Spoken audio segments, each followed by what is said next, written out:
로마서에서 계속 집중하고 우리에게 깨닫도록 도전하는 것은 죄의 영역입니다. 이 죄의 영역은 우리 자신과 하나님만 알고 있는 아주 은밀한 영역의 것들이 거의 대부분입니다. 심지어 이 죄라고 하는 것이 우리 자신도 못 깨닫는 경우들도 많이 있습니다. 그러니까 하나님께서 우리에게 이 죄를 비춰주실 때에 어떤 때는 고난이, 어떤 때는 만남이, 사건이 우리의 자신의 모습을 이렇게 불현듯 보게 되는 통로가 될 때도 있지요.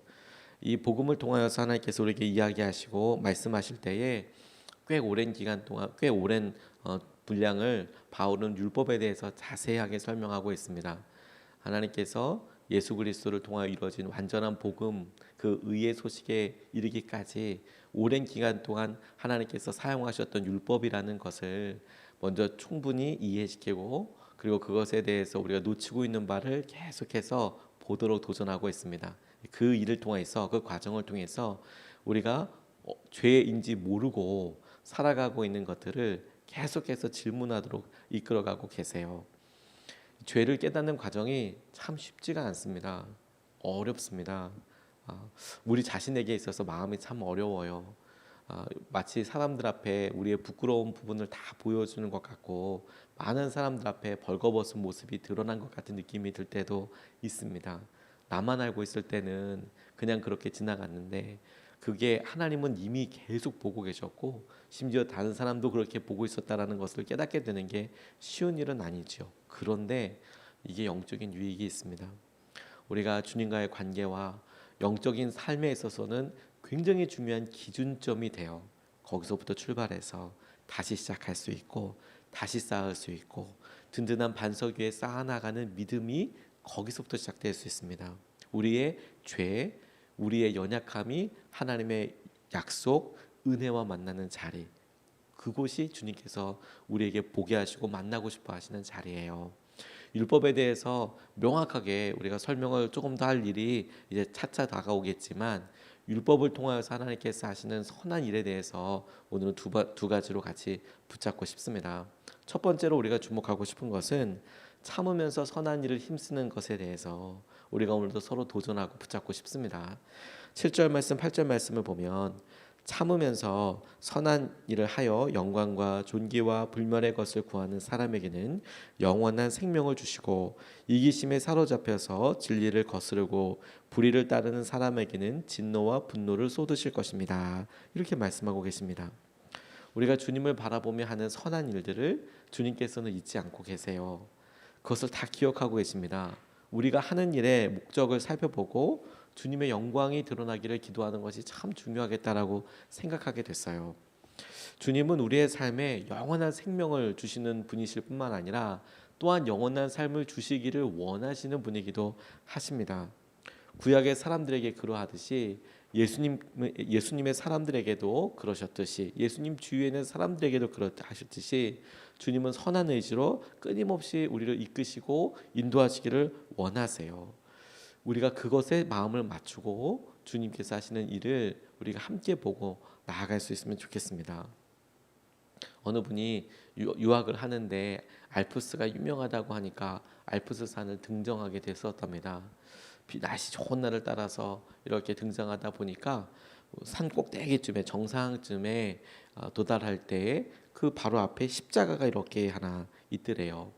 정상 근처에 있는 상장이 이렇게 있는데, 거기서 보통 등산객들이 하루씩 머물러 가고, 혹은 날씨가 안 좋으면 그곳에 피신하기도 하고, 그래서 그곳에서 쉼을 얻고 회복하게 되는 그런 장소가 있는데, 거기 쭉 갈 때 보니까 정상 바로 그 산장 바로 밑에 한 5m 정도 떨어진 곳에 웬 십자가가 이렇게 있으니까 저 뭘까? 뭐 십자가라고 이야기하면 뭐 이게 교회라고 그러면 그 산장에 가서 이렇게 있어야 될 거고, 사람들이 머물 거고, 기도하는 곳이라고 그래도 역시 산장에 있어야 될 것 같은데, 뭐 5m나 떨어진 곳에 십자가에서 보면 산장에 보이지도 않는 곳에 여기 왜 이렇게 놔뒀을까 하고 그 사연을 보니까, 한 등산가가 알프스 산을 이렇게 올라가는데 또 등산 가다 보니까 그 길을 알기도 하고 자신도 있었나 봐요. 올라가다 보니까 기후가 좋아지지 않고, 그래도 한번 올라가 보자, 아는 길이니까. 그런데 폭풍우가 막 치기 시작하고, 그러니까 1m 앞도 보이지 않을 만큼 아주 험난한 그런 기후로 변하게 되더랍니다. 산 정상에 있는 기후가 산 밑에 있는 기후랑은 비교할 수 없대요. 갑자기 기후가 추워지는 것도 그렇고 눈이 오고 뭐 이러면 정말 뭐 상상할 수 없다는 거 꼭 이야기하더라고요. 저도 고사리에서 이렇게 목회할 때 보니까 밑에는 분명히 비가 오는데 어느 지점을 차로 이렇게 딱 통과하고 나면 눈으로 바뀌는 데가 있어요. 정말 신기하더라고요. 분명히 밑에는 비였는데 어느 공간을 이렇게 딱 통과하면 그럼 눈이 와요. 그리고 위에는 한방눈이 오고 있고요. 저희 교회는 막 한방눈이 오고 있고 막 그랬거든요. 4월까지 막 눈이 오고 막 그랬습니다. 그러니까 저는 이 모습이 딱 상상이 가더라고요. 아, 날씨가 좋지 않다, 바람이 분다. 근데 갑자기 눈이 오더니 근데 아주 뭐 더 높으니까 앞을 바라볼 수 없을 정도로 1m 정도도 바라볼 수 없을 정도로 눈보라가 치더랍니다. 그래도 산 정상에 지금 내려가는 건 틀렸고 산 정상에 산장이 있으니까 거기 가서 쉬어야지. 그리고 막 올라갔답니다. 막 올라갔답니다. 그런데 체력에 탈진도 오고 당장 앞이 보이지 않으니까 너무 힘들어서 그래서 주저앉게 돼요. 더 이상은 못 가겠다. 길을 잘못 들었나 보다. 끝이 없나 보다. 그래서 자기가 털썩 주저앉아서 그곳에 헤매다가 멈췄는데 나중에 사람들이 눈보라가 다 거치고 올라가다 보니까 이 바로 산장 바로 밑에 이 등산가가 죽어 있는 거예요. 5m만 더 갔어도 산장에 만날 수 있었는데 그가 주저하는 것을 통해서 그가 포기하는 것을 통해서 자기가 살 수 있는 기회를 놓치게 된 거죠. 안타깝지만 우리에게도 좌절과 실패로 일어나는 일이라고 싶어요. 미국에서 목회하시는 어떤 분이 자기가 섬겼던 그 담임 목사님에 대해서 이야기하시는 것을 이렇게 들어보다가 너무 놀랐습니다. 이분이 한국에서 아주 성공적인 삶을 사셨대요. 학교도 좋은데 우리나라에서 제일 좋다고 하는 제일 좋은 과에 나와서 아주 좋은 기업 뭐 포스코에서 임원도 하고 아주 좋은 사람들이 봤을 때는 창창한 길을 이렇게 서울대 법대를 나와서 그래서 포스코를 다니다가 하나님을 만나게 되셨대요. 그러니까 사람들이 저 사람 저렇게 변할 수 있을까 그렇게 변하다가 목회를 하게 되셨대요. 그리고 미국으로 목회를 오게 되셨대요. 그러면 사람들이 생각하기에 저분이 버린 삶, 저분이 포기한 가능성, 기회를 생각하면 앞으로 저분의 목회가 창창할 거야라고 이렇게 생각할 수 있지만 이분은 너무 어려운 목회를 하셨대요. 뭐 나이가 좀 들어서 외국에 이민 온 것도 너무 힘들고 그 다음에 삶도 너무 힘들고 직장 생활할 때는 착하게 이렇게 뭐 하고 그리고 좋은 직장에서 포스코 같은 좋은 직장에서 뭐 월급을 뭐 많이 받다가 안정적으로 이렇게 가다가 이거 뭐 목회를 해서 너무 힘든 삶을 계속 살게 되시더라는 거예요. 그래서 그 부교육자로 있을 때 이 목사님 이렇게 전도사 때 여쭤보고 그러니까 막 그것에 대해서 힘드시지 않냐고 했더니 이분이 말씀해 주시기를 최후 승리를 믿느냐 이렇게 물어보시더래요. 전도사님 최후 승리를 믿느냐 마지막에 승리할 것을 믿느냐. 나는 최후 승리를 믿는다. 우리가 이렇게 부르심 받고 주님께서 행하시는 것에 대한 최후 승리가 있다. 선한 일을 하고 우리가 이 일이 옳은 것인가 그런 것인가 라고 고민할 수 있어요. 어쩌면 우리의 당연한 본성이라고도 싶습니다. 우리가 가는 길이 맞나? 이거 내가 너무 과하게 하는 거 아닌가 라고 싶을 수 있죠. 아니요. 선한 일을 행할 때 주님의 영광과 주님의 의를 위해서 나아가는 길은 언제나 참입니다. 언제나 참입니다. 주님께서 그것을 주목하고 계시고 기억하고 계세요. 주님께서 반드시 갚아주실 것입니다. 선한 것을 심는 대로 선하게 갚으실 거예요. 그게 주님께서 우리에게 약속하시고 붙잡게 하여 주시는 겁니다. 이것을 우리가 같이 붙잡을 수 있으면 좋겠습니다. 또 하나 우리가 바울의 도전을 통해서 오늘 붙잡고 싶은 것은 율법을 행하는 사람이 되어야겠다라는 겁니다. 13절 말씀을 보면 하나님 앞에서는 율법을 듣는 사람이 의로운 사람이 아닙니다. 오직 율법을 실천하는 사람이라야 의롭게 될 것이기 때문입니다. 이렇게 말씀합니다. 복음을 구체적으로 설명하기 전에 율법에 대해서 이렇게 설명하고 있는 데에 의외로 많은 성도님들이 오해하고 계신 분들이 있으세요. 그 오해는 뭐냐면 율법이 나쁘다라고 생각을 하는 것입니다. 율법이 나쁘다. 그렇지 않습니다. 우리가 복음과 설명하여서 복음과 대조하여 설명하여서 주님께서 율법의 완성으로서 주신 복음을 설명할 때 주님께서 율법에만 매여 있는 사람들을 주목하시고 그들이 보고 있는 한계에 대해서 지적하신 영역들이 많이 있다 보니까 율법 자체를 나쁜 것이다라고 우리가 오해하는 경우들이 있어요. 그렇지 않습니다. 하나님께서 우리에게 주신 선한 것이 어떻게 나쁜 것이 될 수 있느냐 바울이 계속 로마서를 통해서 묻고 있죠. 율법 자체가 선한 일을 하는 것이 틀림없습니다. 왜냐하면 그 일을 통해서 우리가 죄인인 것을 깨닫게 되니까요. 율법이 주는 순기능도 있습니다. 율법에 매여 있지 않고 처음에 율법을 우리에게 주셨을 때 하나님의 목적은 무엇이었냐면 아무 기준이 없는 이스라엘 사람들에게 아무런 따라갈 수 있는 것이 없는 이스라엘 사람들에게 구체적으로 어떻게 해라라는 것이 명확하고 분명한 이유가 될 수 있기 때문이에요. 그게 필요했거든요. 저는 군 생활할 때 다양한 사람들에게 만나보게 됐는데요. 제가 군 생활할 때 미군들과도 이렇게 있었지만 실상 미군들과의 관계는 그렇게 어렵지 않았어요. 외국 사람이니까 그러려니 하면 되거든요. 그런데 의외로 어려운 관계들이 어디 있었냐면 같은 카투사들끼리 있었어요. 왜 어떤 분들과 어려웠냐면 다 나중에 카투사 시험을 보고 들어오기도 하고 그리고 논산이란 훈련소에서 차출돼서 오기도 하거든요. 근데 그 중에 나중에 시험이 바뀌면서 토익 시험을 보고 온 사람들이 있었어요. 근데 저 때는 무조건 다 시험을 다 보서 들어왔는데 저희 다음 연도서부터는 뭐 토익 시험으로 바뀌고 그랬습니다. 그리고 그 다음에는 뺑뺑이로 다시 바뀌었어요. 영어를 너무 잘하는 사람들이 전대에 계속 뽑히니까 이제는 뺑뺑이로 돌려가지고 했거든요. 토익 얼마 점수 높은 사람 이상. 근데 어떤 어려움이 있었냐면 저희 다음에 돌아온 친구들을 보니까 영어를 잘하는 사람들만 뽑았어요. 그랬더니 카투사인데 한국말을 못해요. 그래서 같이 카투사들끼리 만나러 이렇게 갈 때 분명히 한국 사람인데 미군들과 있을 때 영어를 쓰고요. 그리고 자기들끼리 있을 때도 영어 써요. 한국말이 불편한 거예요.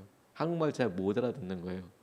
그러면 단순히 그냥 못 알아듣는다 이게 아니라 한국의 문화도 잘 몰라요. 그래서 선후배 관계도 뭔지 잘 모르고 그리고 공부와 뭐 여러 진로나 이런 걱정들도 다 사고가 다 달라요. 다음에 어떻게 될지 그리고 그런 아주 자유분방한 사람을 또 후임으로 데리고 있는 또 고참들은 거의 또 죽어나요. 왜냐면 그걸 이해를 시켜야 되거든요. 납득을 시켜야 되잖아요. 너 여기서 그렇게 말하면 안 되는 상황이야. 너 그렇게 말하면 미움받는다. 전혀 그런 상황이 아니야. 이건 조크가 아니었어. 이거는 너 좀 깨달으라고 한 얘기였어라는 얘기를 다 설명해 줘야 돼요. 기준을 하나씩 다 설명해 줘야 합니다. 그러니까 잘 쉽지 않더라고요. 의외로 아주 구체적인 영역까지 다 설명해 줘야 돼요. 이건 그냥 문화적인 차이여서 그냥 버티고 넘어갈 수 있지만 이스라엘 백성들이 오랜 기간 동안 애굽이라는 무상을 아예 그냥 덕지덕지 발라서 살아가는 세상에서 살았어요. 그게 당연한 삶이라고 살았다라고 여겨도 좋을 만큼 그냥 우상으로 덕지 그렇게 있었어요. 그거 떨어내고 깨끗이 씻겨내는데 시간이 많이 걸렸습니다. 그럴 때 하나님께서 아주 구체적으로 하나씩 적어주시는 것이 그것이야말로 굉장히 중요한 기준이 되는 거예요. 그래서 내가 아는 거죠. 그걸 따라가야 되냐 말아야 되냐 그리고 내가 지금 잘하고 있는 거냐 아닌 거냐 구체적인 영역까지 있었어요. 그런데 율법이 우리에게 그렇게 주신 것이 무엇이냐면 하나님이 하나님과의 관계를 온전하게 하시기 위해서. 그래서 그 율법의 많은 부분은 예배와 관련된 것이고 제사와 관련된 어떻게 드려야 될 것인지 레위기가 통째로 율법으로 있는 이유도 하나님과의 관계, 하나님과의 죄 사이의 죄를 어떻게 해결할 것인가. 그래서 그렇게 깊숙이 자세하게 나와 있는 거거든요. 그거였어요. 하나님과의 바른 관계, 하나님께서 사랑으로 주신 말씀들, 명령들, 율법을 주실 때에도 하나님께서 너희에게 원하는 것이 무엇이냐. 신명기 10장 11절, 12절, 13절 말씀을 보면 너희의 행복을 위하여 너희에게 주신 율례를, 율법을 따라야 될 것이 아니냐. 이렇게 말씀하고 계시거든요. 우리의 행복을 위해서 주셨대요. 근데 어느 날 그 행복이란 마음, 사랑이라는 마음, 이건 싹 과로해 보이고 내가 율법을 지키냐 안 지키냐, 그리고 다른 사람이 지키냐 안 지키냐 가지고 내가 판단하고 정죄하게 되는 이 마음을 잃어버린 율법에 대해서 복음이 이렇게 보고 이야기하는 것이지, 하나님의 말씀을 따르는 것에 대해서는 언제나 참이죠. 그리고 그것이 아무리 작더라도 우리가 알고 있는 수준이라면 더더욱 그렇습니다. 우리가 이것을 간과하면 안 돼요. 주님께서 우리에게 복음의 은혜를 주셔서 기쁨과 자발적으로 따라가게 하실 때가 있습니다. 자유해야 합니다. 자유해야 합니다. 그럼에도 불구하고 우리가 연약해서 헷갈릴 때가 있어요. 막 내가 어떻게 살아야 될지. 그때도 명확하게 우리가 알고 있는 말씀이 우리에게 분명히 순종해야 될 기준이 되는 거예요. 그걸 잊지 말아야 해요. 그게 축복의 길이라는 거예요. 우리 교회에서 오셔서 말씀도 전해주셨던 김경환 선교사님 오셔서 본인 간증을 짧게 이렇게 얘기해 주셨어요. 본인이 일본에 선교사로 가고 싶은 마음이 처음부터 있었던 것은 아닙니다. 그분을 일본에서 뵀을 때 제게 간증을 나눌 때 은혜를 너무 많이 받았어요.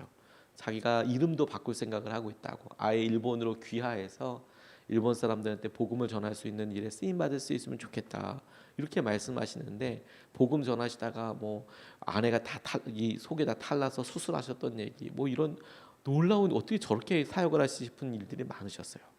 그런데 처음부터 일본에 선교사로 가겠다고 생각하지 않으셨대요. 그냥 딱 전도사실에 2번 일본에 갔대요. 그냥 놀러.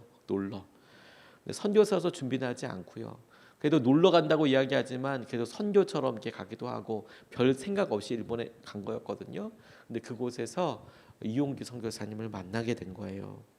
그 2번도 다 이용규 선교사님 이삿짐 나르는 거 뭐 이런 것 때문에 가게 되셨대요.